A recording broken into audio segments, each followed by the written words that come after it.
Hi guys, welcome to C2C Mentors. My name is Ketan और आज मेरे साथ है one of my student Gaurav. He is a 99.99 percentiler CAT 2021 and गौरव से आज जानेंगे कि CAT की प्रेपरेशन कैसे करनी चाहिए. अगर आप CAT 2022 के एस्पायरेंट हो, he is a great mentor जो आपको बता सकते हैं कि आपको 99.99 या फिर 99 लाने के लिए आपको कैसे प्रेपरेशन करनी चाहिए. गौरव, welcome to the session यार. Thank you so very much. We would love to know preparation start कब करी आपने कितने मॉक्स करे, आपका डीएलआर का जो आपने कहा था इसने 1000 सेट्स लगाए डीएलआर के. Can you believe that? ऐसी बहुत सारी चीज़ें अभी हम आपके लिए बताएंगे. Finally I want to understand कि आपका कैट्स कैसे है, आपने ग्रेजुएशन किस में करा, आपका ब्रेकअप क्या है 99.99 का verbal quant and DLR wise. Sure. Thank you, sir. First of all, thank you so much. Pleasure is mine. And talking about background, I got 10 CGPA in class 10th, 85.8% in class 12th, and 7.5% in my undergraduation. And I did my BTech in Electronics and Communication Engineering. Okay. And talking about CAT percentile, I got overall 99.99 with 99.07 in verbal ability. Okay. And 99.99 in LRDI and 99.93 in quants. Quants, fantastic. So 99.99 in DLR. So I think we'll start with DLR because DLR बहुत ज़्यादा problematic होता है. बहुत ज़्यादा बच्चों को problem होती है DLR की. How did you start your DLR का preparation? सर लॉजिक सबसे ज़्यादा इंपॉर्टेंट है. और DLR में ऐसा नहीं है कि ज़्यादा सेट से फायदा होगा. एक सेट को ज़्यादा बार करने से ज़्यादा फायदा होगा. क्योंकि काफ़ी सारे सेट लगाने से अगर एक ही तरीके से करोगे तो फिर वो प्रोसेस नहीं बनती. बट एक सेट को अगर 3-4 तरीके से करेंगे तो सारे एस्पेक्ट्स ओपन होते हैं. तो मेरा DLR में मेन तो यही रहता था, एक सेट को काफी ज्यादा तरीके से कर सकूं मैं.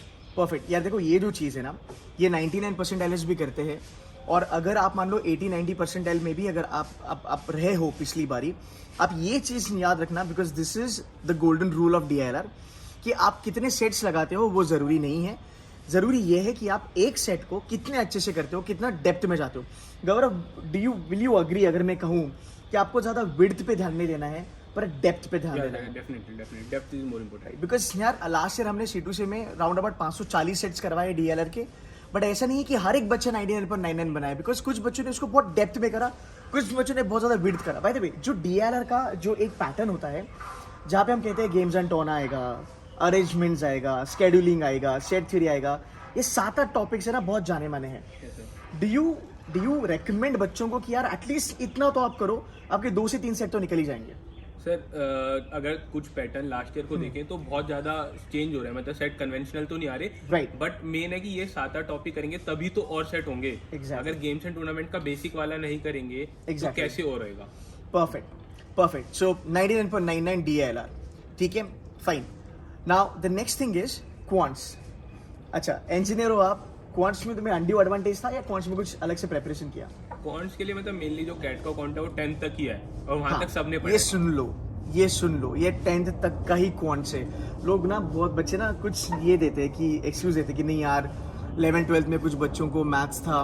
गाइस ऑनेस्टली ना, 11th-12th में जिस बच्चों को मैथ्स था ना, वो कैट के लेवल का नहीं होता है, वो बहुत हाई लेवल का होता है. ये गेटिंग में पॉइंट. और जो मेडिकल वगैरह वाले बच्चे होते हैं वो ज्योमेट्री वगैरह नहीं करते मेरे ख्याल से, राइट? एकदम अलग लेवल होती है. सो ये 9th और 10th तक का ही आपका मैथ्स होगा जो डुएबल है.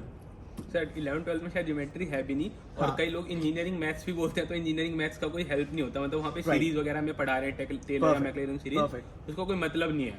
मतलब कैट के प्रोस्पेक्टिव में तो बिल्कुल भी नहीं है. कैट में 10th तक का बेसिक मैथ्स है. और इनफैक्ट अगर 9th और 10th को देख ले तो 80% मैथ्स शायद 9th और 10th का होगा. क्योंकि जो रेशियो प्रोपोर्शन वगैरह है तो हमारे को उसी टाइम सिखाते हैं. तो 9th-10th वाला मैथ्स काफी इनफ है. अगर 6 to 10th कर लो NCERT भी तो वो है. सो जैसे क्वांट्स में मैं ऑलवेज कहता हूँ अरिथमेटिक, अलजेब्रा एंड ज्योमेट्री, ये आग वाला हमारा फंडा है. ये काम किया आपके लिए? बिल्कुल सर, यही मेन होता है. यही मेन होता है. 80% पेपर यहाँ से निकलते हैं. तो गाइस जो भी बच्चे सुन रहे हैं, ये मैं नहीं, ये टॉपर कह रहा है हमारा कि भाई आपको अगर करना है क्वांट्स में अच्छा तो आप अलजेब्रा, ज्योमेट्री, अरिथमेटिक कर लो. कम से कम 22 क्वेश्चन में से आपके 15-16 क्वेश्चन तो यहाँ पे आराम से निकल ले. फाइन.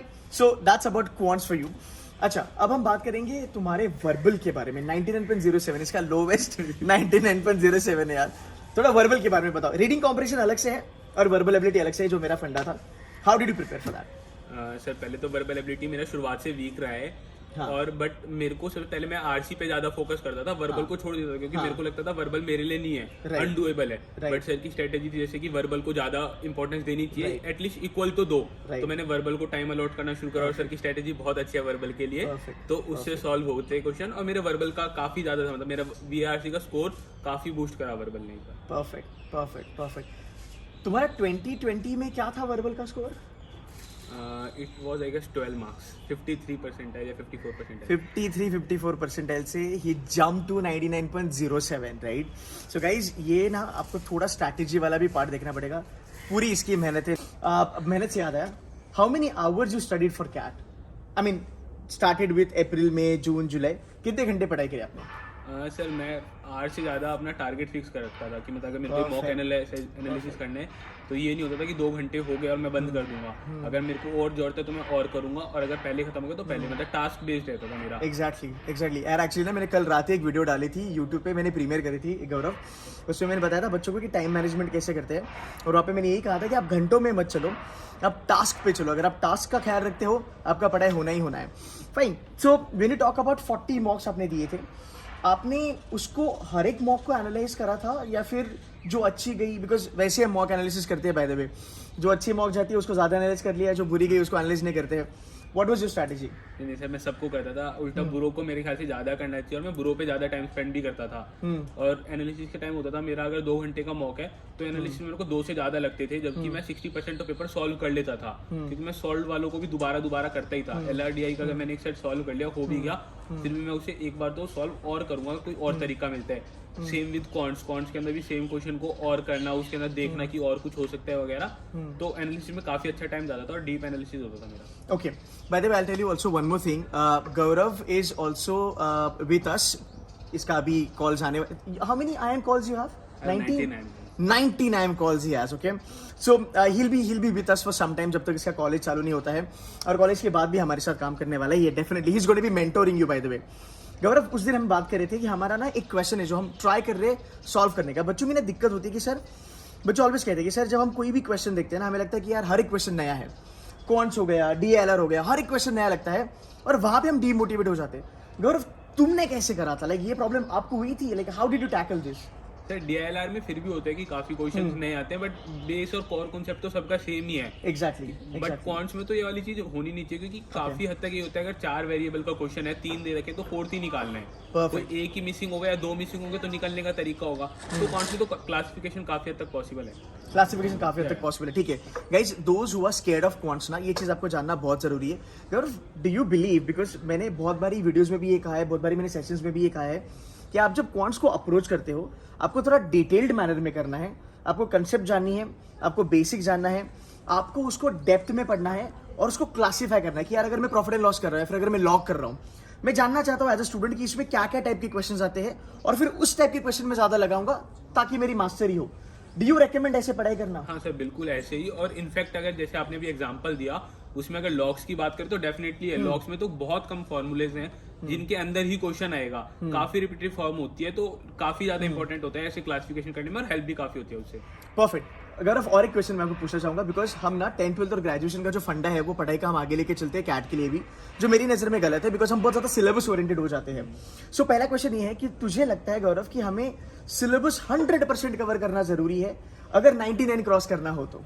सिलेबस 100% कभी नहीं होता, मेरा भी नहीं है अभी। यही पॉइंट मेरा भी अभी भी 100 नहीं है। अगर मैं काफी टॉपिक्स देखूंगा तो बहुत निकलेंगे, और कैट से एक दिन पहले भी था मेरा कि अरे ये वाला टॉपिक मैंने नहीं पढ़ा। जैसे होते हैं ना इंटरव्यूज के लिए कभी खत्म नहीं होता आपकी पढ़ाई, ऐसी कैट के लिए भी कभी नहीं थी, सिलेबस कभी कंप्लीट नहीं होगा। एक थोड़ा सिलेबस कर लो कि तुम क्वेश्चन अटेम्प्ट कर सको 40-50% तक भी, और उसके बाद मॉक्स लगाने चाहिए, कभी सिलेबस कंप्लीट नहीं होता। ओके, नेक्स्ट क्वेश्चन, आपने 100% पेपर सॉल्व करा था इस बार कैट में? हाँ। नहीं सर, बिल्कुल नहीं, ये अलग चीज है, ये आपको जानना जरूरी है, that even 99.99 percentiler does not solve 100% of the paper, right? So ये और एक चीज है जो आपको गौरव से समझनी है। गौरव, एक चीज ना मैं ऑलवेज कहता हूँ, अब आप बता दो, बिकॉज आप पे ज्यादा ट्रस्ट होगा, बिकॉज नहीं तो बच्चे कहते सर तो फैकल्टी सर तो कहेंगे। मैं ऑलवेज कहता हूँ कि cat is not a lot about preparation, but it's more of strategy and accuracy.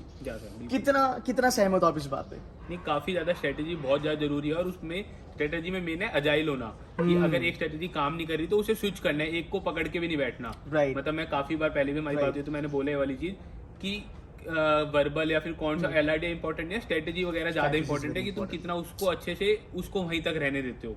Perfect and then you try multiple strategies in your mocks. आप देखो आपके लिए कौन सी स्ट्रैटेजी अच्छे से वर्क हो रही है. I think that is what you know the best thing. अगर राउंड अबाउट 50% का पेपर कोई कर लेता है, so you are close to 99% time.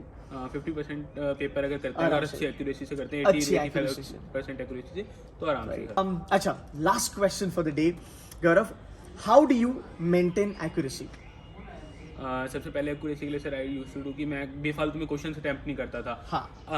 और पहले मतलब कहीं मेरा एम होता ही नहीं था कि मैं 100% पेपर अटेम्प्ट करूंगा. अगर LRDI में 6 सेट हैं तो ये नहीं है कि मेरे को 6 करने हैं. शुरुआत में 2-3 लेके चलो. और इनफैक्ट ये भी मत सोचो मेरे को करने कितने हैं, अपने करते चलो. मतलब जैसे मेरे को पता है कि हाँ मैं 67% पेपर अटेम्प्ट कर सकता हूँ LRDI में, तो पहले से प्री डिटरमाइंड माइंड नहीं होता था कि मैं इतने करूंगा. तो ये काफी ज्यादा होता है कि तुम अननेसेसरी अटेम्प्ट ना करो, तो एक्यूरेसी इंप्रूव होती है और धीरे धीरे अटेम्प्ट भी बढ़ते जाते हैं उससे. Right. Gaurav, last question for you.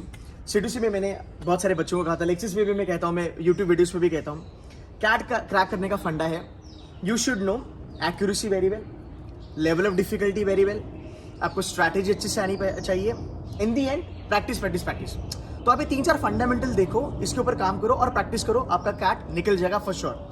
Gaurav, do you believe in this? Because you are 99.99% tiger. तुझे लगता है कि हाँ LOD काम करता है सर, वो जानना जरूरी है, स्ट्रैटेजी जानना जरूरी है. What's your take on this? नहीं सर, बिल्कुल LOD बहुत ज्यादा इंपॉर्टेंट है. उसकी क्लियरिटी होने में बहुत ज्यादा हेल्प रहता है. Right. कि अगर मेरे को पता है कि ये मेरा PNL सपोज और THD 2 टॉपिक लेते हैं, THD मेरा स्ट्रॉन्ग है, PNL वीक है. Right. बट अगर PNL का इजी क्वेश्चन है और THD का टफ क्वेश्चन है, Right. तो मेरे को एनी डे PNL का इजी क्वेश्चन करने में हेल्प है. तो LOD का पता होना काफी हेल्पफुल रहता है. Right. LOD इंपॉर्टेंट है.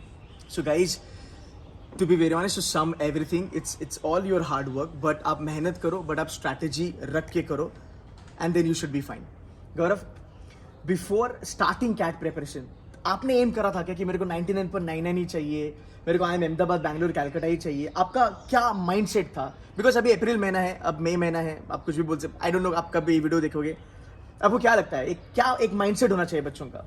सर पहले तो मतलब मैंने सोचा नहीं था, और मतलब होने के बाद हर कोई बोल रहा इतना, तो मैंने सोचा था. बट नहीं, जब नहीं था ये वाला कि इतने ज़्यादा लाने हैं, ये था एक अच्छा स्कोर लाने हैं. मतलब मैंने जब स्टार्ट भी किया तभी मेरे को एक्सपेक्टेड था कि 99 क्रॉस हो जाएगा, और फिर उसकी तरफ चलता गया. बट 99.99 नहीं सोचा था. और ABC वाली चीज़ तो मतलब मैं सबको यही रिकमेंड करूंगा कि पहले से ही अपने 20 स्कूल मतलब टारगेट क्लस्टर टारगेट कर लो कि मेरे को इसमें जाना है, कि इतना मेरे को परसेंटाइल एम करनी है. बट कॉलेज टारगेट करना बहुत घाटा रहता है, क्योंकि कई बार होता है कि और फैक्टर की वजह से कॉल ना आए, तो वो दिक्कत होती है. इसलिए क्लस्टर गैस कर लो और वो रख लो, वो बढ़िया रहता है. कि मेरे को जैसे अगर मैं बोलूँ तो मेरा था कि ब्लैकी में जाना है, तो ब्लैकी के लिए था 99.5 मेरे को एनी डे क्रॉस करना है, तो वो टारगेट था मेरा. यार अभी इतने 15-20 मिनट से ना गौरव की इंटरव्यू ले रहा हूँ. इन दी एंड में इतना ही कहना चाहूंगा कि अगर इसको देख के आपको पता चलेगा कि भाई simple living, high thinking, he is very down to earth, he is 99.99 percentiler, and you know he will be as a mentor at C2C. तो आप इससे बहुत ज्यादा कुछ सीख सकते हो. मेरे वीडियो से भी आप बहुत ज्यादा सीख सकते हो. एंड आई होप ये वीडियो आपको हेल्प किया. अगर वीडियो अच्छा लगे लाइक कर देना, शेयर कर देना अपने फ्रेंड्स के साथ, and do follow C2C mentors guys. Thank you so much.